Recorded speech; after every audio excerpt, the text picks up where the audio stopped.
God, trying to unmute myself. Good morning, and it is a good morning. It's lovely to have you all here. I can see the comments coming through already. I was actually just having a look as the intro music was on. There's actually quite a new fun tool. It's AI-generated comments. They're meant to be humorous. I have not turned it on this morning, but I might. Not because I don't like your guys' comments, I just think it's amusing. And I like technology. In fact, one of these mornings we should have a good chat around AI. But look, welcome to Solid Ground. It's lovely to have you all here on this, well, where I am in Auckland, an absolutely beautiful day.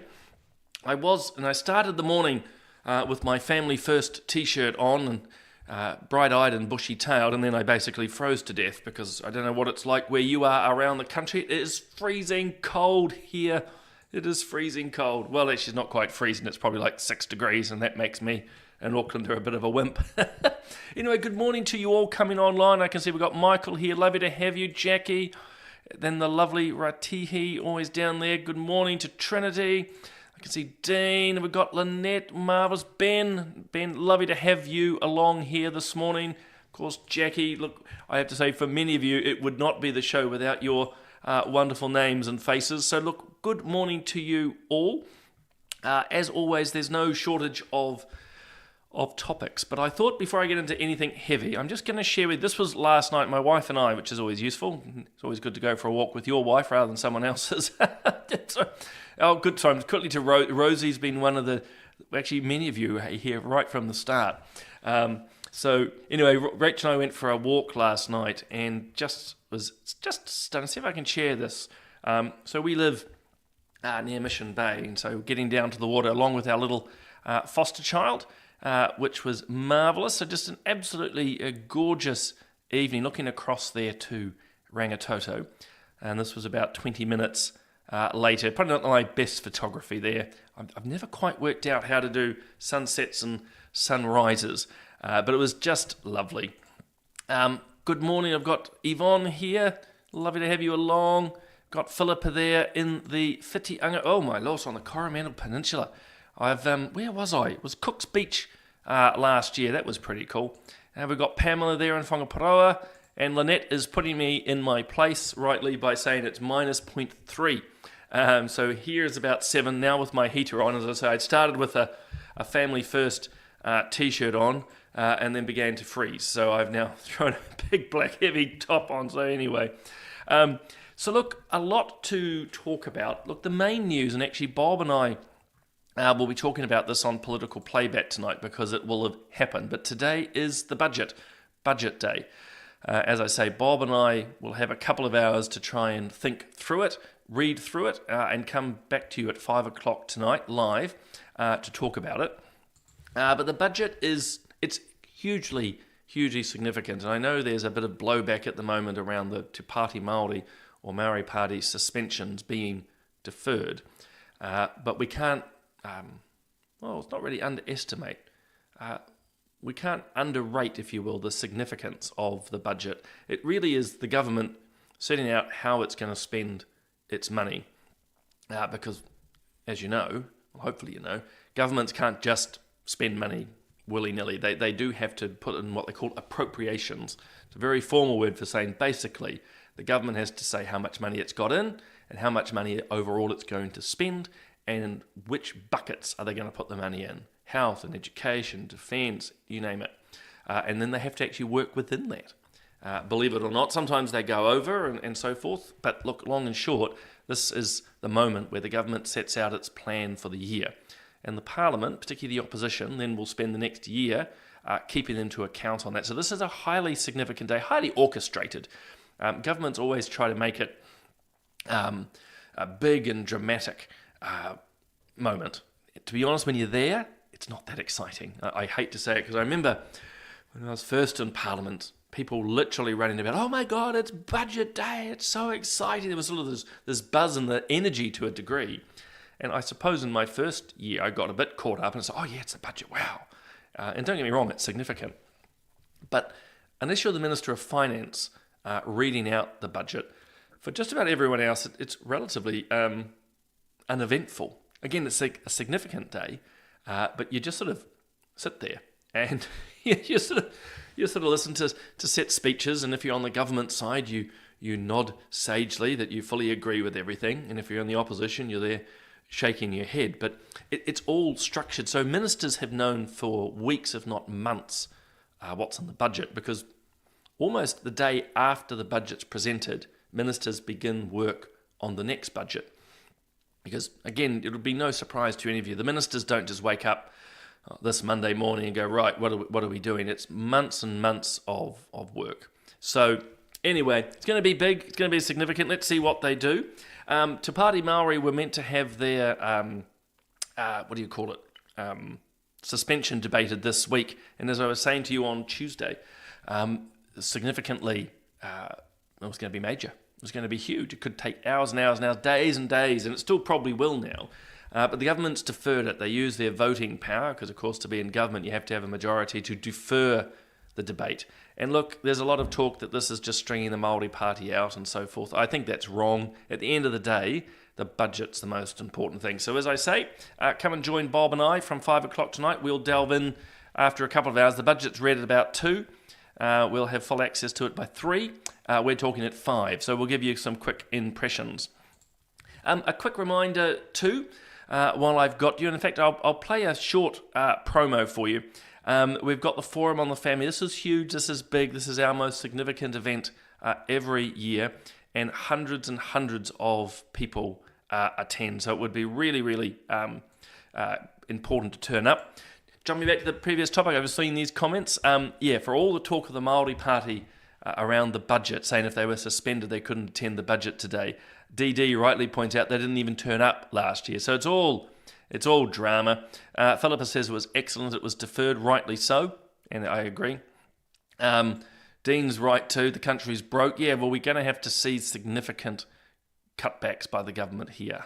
As I say, they are spending more than Labour did, and that has to stop. DD's right too. Too much compromise for the naughty kids. I assume it about the Pāti Māori.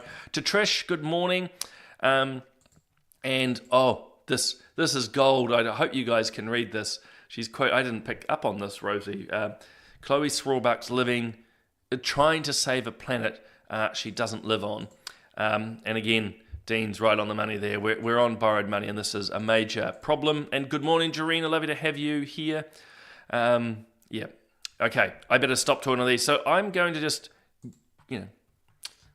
advertise. So yeah, come along. I'm just going to play this little one for you. It also gives me a chance to have a quick coffee. The Forum on the Family is one of the premier family conferences held each year with international and national speakers and political leaders. Hosted by Family First New Zealand, the Forum brings together a national network of family-focused organisations, scholars, lobby groups, church leaders and community groups who are part of a growing movement to bring New Zealand to a point where families are strengthened, marriage is honoured, life is protected and religious freedom is defended. This year's conference will again be held at the Dewdrop Event Centre in Manukau City, not too far from the Auckland Airport, on Thursday 28th of August and Friday 29th of August. Yes, because of demand, we're starting the conference earlier with 3 important sessions and a time of networking on the Thursday evening, and then a full-day program all day Friday. This year's theme is Courage at a Cultural Tipping Point. The culture is slowly but surely waking up to the harmful effects of the radical left-wing agenda and the destruction of family values that we all hold dear. Some countries have even figured out how to define a woman. And at this year's conference, once again, we have an amazing lineup of brave speakers from the US, Canada, Australia and New Zealand. Dr. Miriam Grossman last spoke at our forum in 2012. You may also recognise her from the recent Daily Wire documentary, What is a Woman? But more recently, she's released an important book on the transgender agenda. I'll be doing a live interview with Dr. Grossman from New York, where she is based. Jeff Johnson is an issues analyst for Focus on the Family in the United States. We're also very excited to have Dawn Hawkins discussing the issue of pornography and sexual exploitation. From Canada, we have Amanda Ackman bringing us a warning about the slippery slope of euthanasia. From Australia, we have Kirralie Smith, a wife, a mother, and an activist for biology and truth, but who is paying the price for speaking up. And for the first time in New Zealand, you will get to hear their side of the story. Israel and Maria Folau. Now, we're hoping that they'll be able to attend in person. They're keen to be here, but it does depend on Israel's rugby schedule in Japan. But either way, we'll get to hear from them personally and not via the hostile mainstream media. And finally, we're hosting and recording a special episode of Straight Talk before a live audience at the conference. It'll be a lively discussion, and you can be part of that live audience. I want to invite you to this year's Forum on the Family. It starts Thursday night, 28th, 6 p.m. to 9:30 p.m, and then all day Friday, 29th, from 8:45 a.m. through to 4:30 p.m. It's the highlight of the year, and you don't want to miss it. Arrange to be there. Book your flights today. Gather your friends. If you're concerned for our culture, our country, and our families, you may be saying, what can I do? Well, step one, attend the Forum on the Family. Have your spine stiffened by some fabulous speakers who will encourage, equip, and inspire you. Now, the last couple of years have been sellouts, so don't delay. Go to our website, forumonthefamily.nz, for all the information you need. Register today. Don't miss this important family conference. Go to forumonthefamily.nz. Register today. Gratuitous advertising by me, but yes, I'm back, and it's also given me the chance to have a cup of coffee. Now, quickly actually speaking, and then I'm going to talk on a couple of issues. I'm going to play this from actually Israel and Maria, because I think they're great, and I give you a bit of a hint of what it's going to be like. Hey guys, I'm Israel Folau, And I'm Maria Folau. and we're looking forward to sharing our story with you at the upcoming Forum on the Family in August. It'll be the first time that we share our side of the story with you in New Zealand. We're excited to tell you about our experience, how much it has strengthened our faith, our marriage, and we hope that you feel very encouraged by it. We may be there, we may not be there, but if we're not, we'll do an interview with Bob, and we hope you enjoy it. So it'll be great. It'll be great. So again, gratuitous advertising from me and a chance for me to drink my coffee. So look, a few things, guys, and it starts quite heavily. It's this topic here, which has been a little bit in the news. I think absolutely tragic that New Zealand has one of the highest, if not I think it is the highest child suicide rate in the wealthy countries. So it's the OECD. So absolutely horrific, tragic, upsetting. Many of us will know of young people, and I thought I just need to mention that because I think it's a sign of significant problems in New Zealand society. I don't think this happens in isolation, and I don't buy the progressive rhetoric too that all the reasons for this are simply, it's all the usual nihilistic suggestions from the far left and the progressives that it's all about bullying and climate change and so forth. I think some of this really comes down, if not much of it, comes down to some very fundamental core elements, and one of them is broken families, fatherlessness, and I'm sad to say in New Zealand we have far too many drugs and alcohol around. It's not to say that's the reason for all and every case. Suicide, as you know, is always a tragedy, but when we've had so much anti-family legislation, when we've had so much focus in politics, media, and the wider culture on individualism rather than the sense of community. By the way, I'm not a communist. It's not about community always trumping the individual, but we don't have the balance right. The unfettered social media that's being discussed at the moment, as I say, the ubiquity of drugs and alcohol, we have a serious problem. young people feel abandoned. And I think that's one of the big problems. And Katie Faust, if you've followed my podcast and you know Katie, she has an American organization called Them Before Us. The them being the children, and us being, strange enough, us the adults. When adults put themselves ahead of their children, we have a problem. And so, many broken families, fatherlessness, and I, underline that one because too many men abrogate or step away from their responsibilities. I think that leads to children being quite lost. When career trumps, caring for the children, where money is more important than time. As I can see here, we've got far too much as child abuse, beatings as well. It's not just the suicide. Philip is noting all the confusion by gender ideology.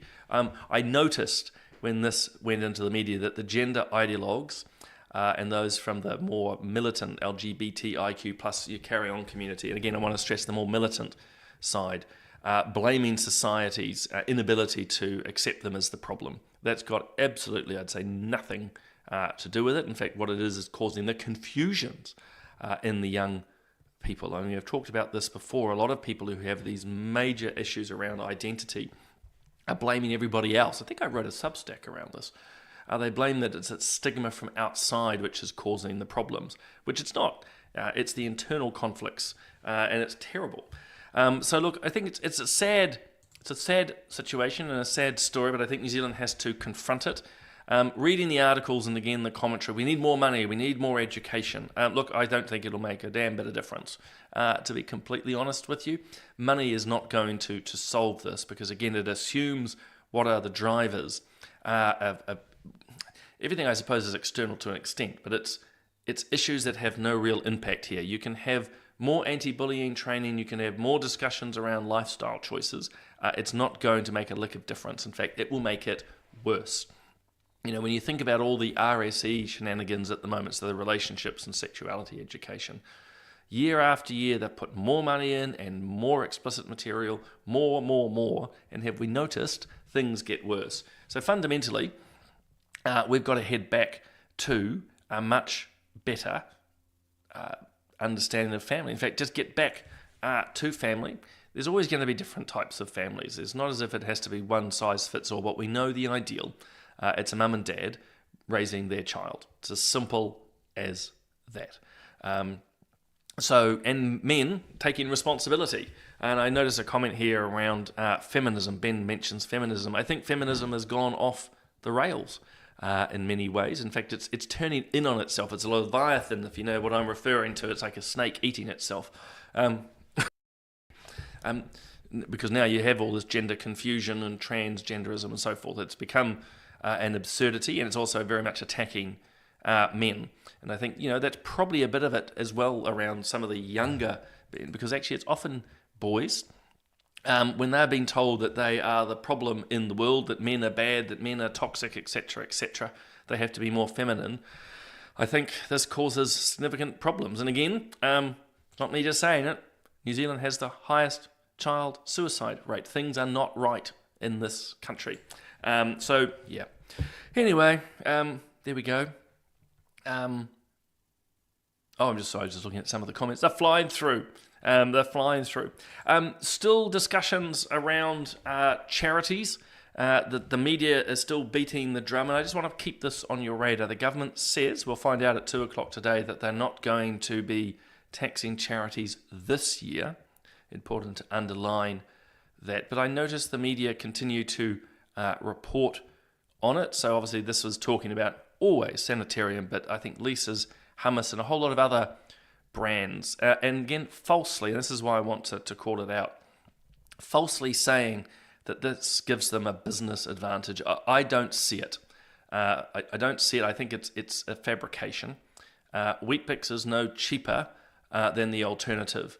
Lisa's Hummus, which is lovely by the way, is not costing any less than its competitors. The monies, and that's the first point. Secondly, the monies that they generate, the profits go into charities. I've done podcasts with the experts on this. Sue Barker, Juliet Chevalier-Watts. These are experts, foremost experts in New Zealand around charity and charity law.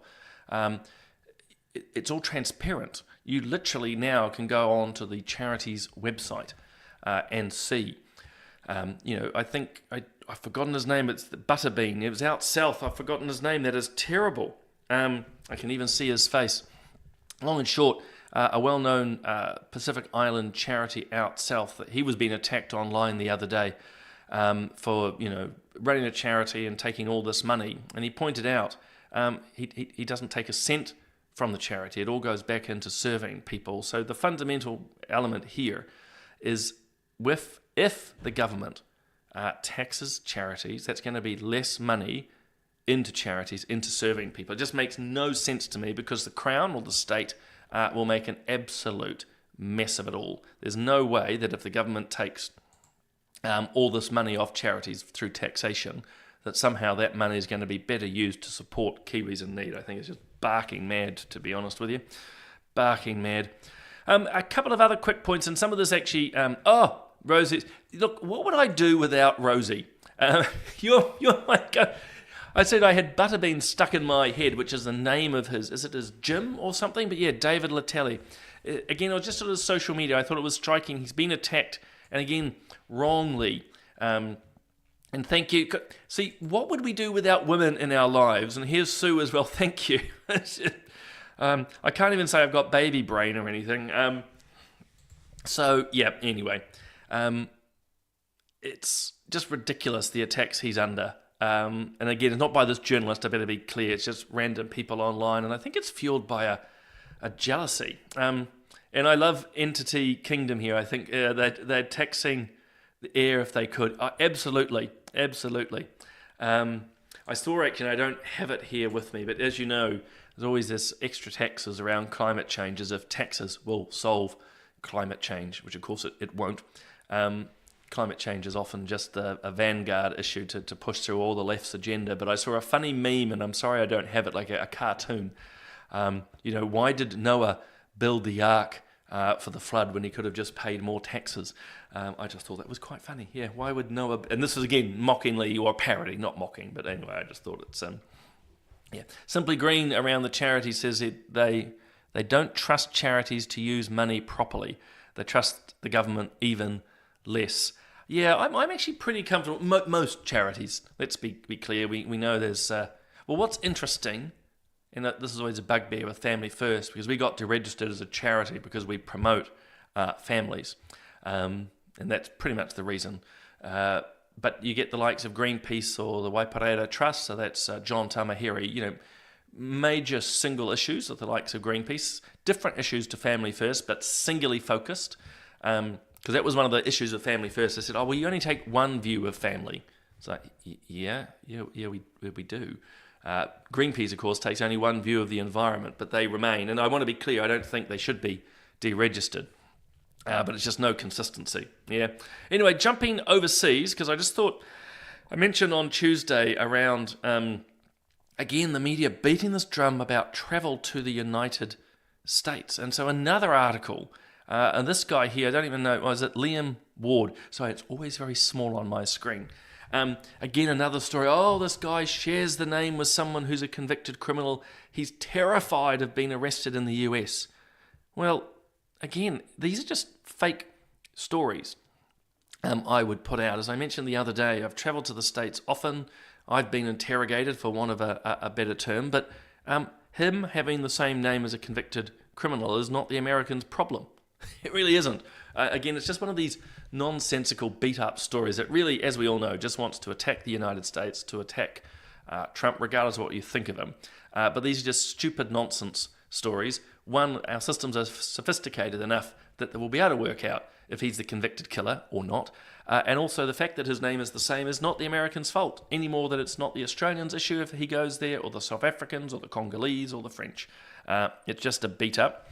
But I did want to draw this to your attention too, and I know it's primarily about overseas, but it's also to do with New Zealand.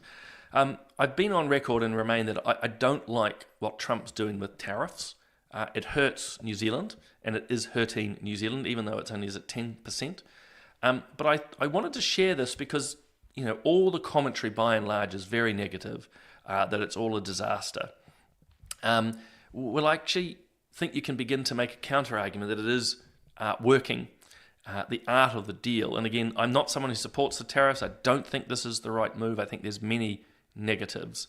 But this little story here just quickly illustrates what Trump, I think, has been trying to do, and it now affects us here in New Zealand.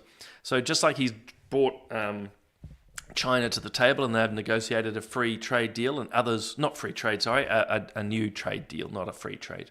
It's affected down here. The Americans, including under Biden, don't like this digital tax bill. In other words, if you are advertising on Facebook or Instagram, if you use the likes of Google again to advertise, if you're spending money into these big corporates, these corporates are going to be taxed. They're mainly American. So long and short, the American administrations have never liked this tax. New Zealand was pushing ahead, but because of the tariffs, and more tariffs would have been added onto us, we've dialed things back. So look, long and short, probably more long as usual with me talking, this just shows that the tariff approach from Trump's perspective, let's underline that, from Trump's perspective, is working. It is changing behaviours. As I say, I don't like it overall. I think it's a bit of a loss, actually. I think it is good if we were taxing these big corporations. When you think the likes of Google, Facebook, if you spend money with them, they are literally taking millions of New Zealanders' dollars and not paying a cent in tax. But anyway, I just thought that was interesting. Well, it was interesting to me. Last quick thing, I thought I'd just put this up here. Because you're seeing, obviously, you're seeing a lot of this in media at the moment. Lorde, I mean, she's an impressive singer, but I just wanted to share this because I think what we're seeing is a young woman in distress and breaking down, to be honest, and I just wanted to share that. I don't know why. I don't know her. I've actually passed her, of all places, in Antarctica, which might sound unusual, but as I was landing, she was leaving, but very shy. But the media at the moment are running all these articles, in many ways in promotion of her new album, but running all these stories about her life, her relationships, that she's now on drugs, that she's experimenting with her gender and so forth. And again, it's only the simple observation. I think we're seeing someone having a breakdown. Well, something's not going right here, and I don't think it should be celebrated. It's just an opinion.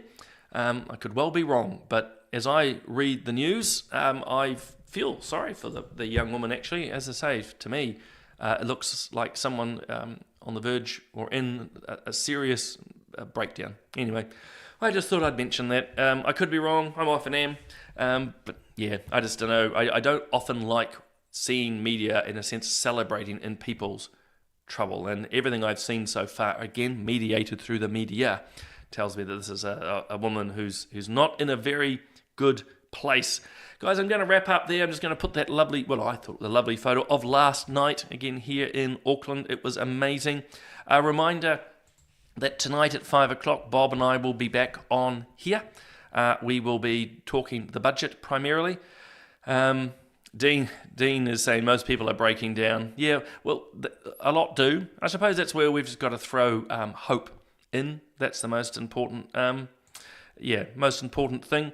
Obviously, we continue doing our morning shows. Bob will be here tomorrow morning. Speaking of Bob, he is busy on Substack, so substack.com. Look up Bob's name. This was his most recent one. He writes just about every day.